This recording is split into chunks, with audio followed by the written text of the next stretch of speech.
Bado vuguvugu la nchi hii ni kuhusiana na mchezo wa ligi kuu soka Tanzania bara wa dabi ya Kariakoo ambao wenyewe umeahirishwa kupitia taarifa rasmi ya bodi ya ligi Tanzania kulingana na kile ambacho kimeendelea. Kwa hivyo bodi ya ligi wametangaza kuahirisha mchezo, lakini wenyewe Yanga Afrika wakakubali na wakasema kwamba mechi ipo na wakafika uwanjani na warm up wamefanya Yanga Afrika. Kwa hiyo Yanga wao kama wa mchezo wanachojua mechi ilikuwepo ili jambo liende sawa. Wananchi hawataki kuonewa. Mwananchi Communication wamemnukuu wakili Alois Komba kwa hiki alichokizungumza. Amezungumza hivi wakili Alois Komba na kusema rais wa Yanga atoe tamko rasmi la msimamo wa klabu kuhusu uamuzi wa kuahirisha mechi na Simba leo tarehe 8 mwezi wa 3 mwaka 2025 usiozingatia kanuni za bodi ya ligi.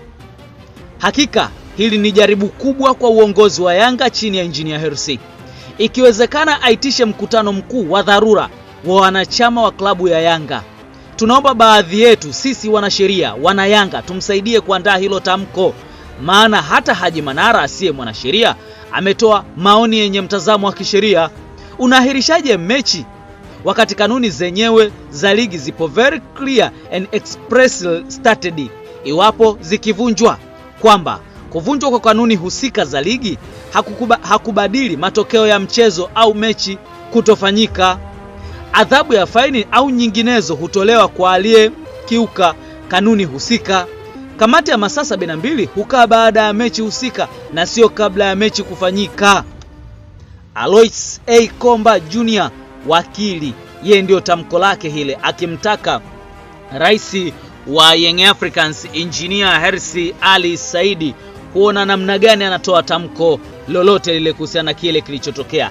Na kwenye peji yake kuko kimya kweli tangu siku 3 zilizopita hajaposti kitu kingine chochote. Kwa hiyo kuhusiana na mchezo rais wa Yanga Afrika wala hajazungumza chochote. Cha zaidi ni makamu wa rais Arafat Haji amesema hadhani kama Yanga Afrika itacheza mechi nyingine zaidi hii ambayo ilikuwa imepangwa kuchezwa hivi leo. Yeye anachoamini mechi ilikuwa imekwisha kupangwa kuchezwa na ilitakiwa ichezwe leo, lakini rais wa Yanga Afrika yeye hajazungumza chochote. Wakili Alois Komba amemtaka rais wa Yanga Afrika ikiwezekana aitishe hata kikao cha dharura kuona wananchi hata mkutano mkuu wa dharura wananchi wakajadili jambo hilo. Yanga inafanywa majaribu, Yanga inafikirishwa, lakini yote kwa yote Yanga walifika uwanjani. Maana yake Yanga wanajua mechi ilikuwepo.